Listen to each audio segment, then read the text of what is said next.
Hi అండి. Welcome back to my channel. మీలో విజయవాడ భవానీ ఐలాండ్‌కి ఎంతమంది విజిట్ చేశారండి? మేమైతే చాలా సార్లు వెళ్ళాం. మా అన్నయ్య, వదిన వచ్చేటప్పుడైతే మేమందరం కలిసి భవానీ ఐలాండ్ వెళ్ళాం ఒకరోజు. ఐలాండ్ మధ్యలోకి వెళ్ళాలంటే బోట్ ఎక్కాలండి. ఈ బోట్‌లో నార్మల్ బోట్ అయితే పెద్దవాళ్ళకైతే 120, పిల్లలకైతే 90 రూపీస్. అదే లగ్జరీ బోట్స్ అయితే గనక పెద్దవాళ్ళకి 200, పిల్లలకైతే 150 రూపీస్ ఛార్జ్ చేస్తున్నారు. ఇది ఏపీ టూరిజం వాళ్ళైతే రన్ చేస్తున్నారండి. మేము ఆఫ్టర్నూన్ లంచ్ చేసి బోట్‌లో వెళ్ళామండి. ఇక్కడ లైఫ్ జాకెట్స్ అయితే కంపల్సరీ వేసుకోవాల్సిందే. కానీ కొంతమందైతే అస్సలు వేసుకోరు. ఈ భవానీ ఐలాండ్ అయితే మేము చాలా సార్లే వెళ్ళామండి. ఎప్పుడు వెళ్ళినా ఒక మంచి ఎక్స్‌పీరియన్స్ అయితే అనిపిస్తుంది. మనకి పున్నమి ఘాట్ నుండి భవానీ ఐలాండ్‌కి వెళ్ళేది ఒక్క 5 మినిట్సే అయినా సరే బోట్‌లో అది మనకి చాలా మంచి ఎక్స్‌పీరియన్స్ అనిపిస్తుందండి. వాటర్‌లో ఇలా వెళ్ళడం చాలా బావుంటుంది. ఎవ్రీ ఇయర్ పిక్నిక్ టైంలో అయితే మేము జాన్యువరి, డిసెంబర్ ఈ టైంలో అయితే వస్తూ ఉంటామన్నమాట.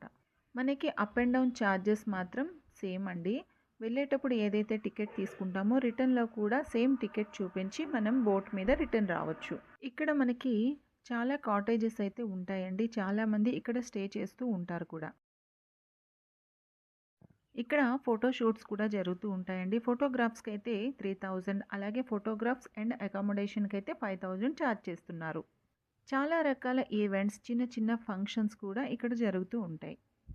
ఇది రివర్‌కి మధ్యలో చాలా పెద్ద ప్లేస్ అండి ఇది. పెద్ద పెద్ద చెట్లతో చాలా బావుంటుంది. పిల్లలు ఆడుకునే చాలా థింగ్స్ అయితే ఇక్కడ ఉంటాయి. మేమెప్పుడు ఇక్కడికొచ్చినా సరే ఇంటి దగ్గరే ఫుడ్ ప్రిపేర్ చేసుకొని, ప్యాక్ చేసుకొని ఇక్కడికి తీసుకొచ్చేస్తూ ఉంటాం. కాకపోతే ఇక్కడ ఔట్ సైడ్ ఫుడ్ వచ్చేసి నాట్ అలౌడ్ అండి. కాకపోతే మేమైతే సీక్రెట్‌గా తీసుకొచ్చి ఇక్కడే లంచ్ చేసి ఈవినింగ్ వరకు ఉండి వెళ్ళిపోతుంటాం.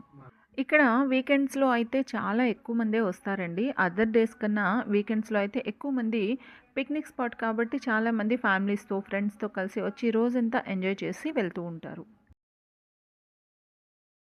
ఇదివరకు ఈ భవానీ ఐలాండ్ చాలా బాగుండేదండి. చాలా బాగా మెయింటైన్ చేసేవారు. కాకపోతే లాస్ట్ ఇయర్ వచ్చిన ఫ్లడ్స్ వల్ల ఇది మొత్తం మునిగిపోయింది. కాబట్టి అప్పటి నుండి కూడా కాస్త మెయింటెనెన్స్ అయితే తగ్గింది. మా అన్నయ్య, వదిన మేమందరం కూడా ఉయ్యాల ఊగి చాలా ఎంజాయ్ చేశామండి. ఇక్కడే అవుట్‌డోర్ జిమ్ కూడా ఏర్పాటు చేశారు. ఇక్కడ ఎక్సర్సైజ్ చేసుకుంటా, ఆడుకుంటా కూడా పిల్లలు చాలామంది ఉంటారు. ఇక్కడైతే బెంచెస్ లాగా ఏర్పాటు చేశారండి. ఇక్కడ కూర్చొని మనం ఫుడ్ తినొచ్చు, రిలాక్స్ అవ్వచ్చు కూడా. ఇదివరకైతే ఇక్కడ చిన్న చిన్న యానిమల్స్, బర్డ్స్ అయితే మెయింటైన్ చేసేవారు. కానీ చాలా ఇయర్స్ నుండి అవి కూడా లేవు. ఇక్కడున్న పెద్ద టవర్ అండి ఇది. ఇది మనకి మధ్యలో ఉంటుంది. మనకి భవానీపురం నుండి కూడాను కనిపిస్తుంది. మనం ఈ లోపలంతా తిరగాలి అంటే సైకిల్ కూడా ఇక్కడ రెంట్‌కి ఇస్తున్నారండి. మనం సైకిల్ కూడాను రెంట్‌కి తీసుకొని చుట్టూ తిరగొచ్చు.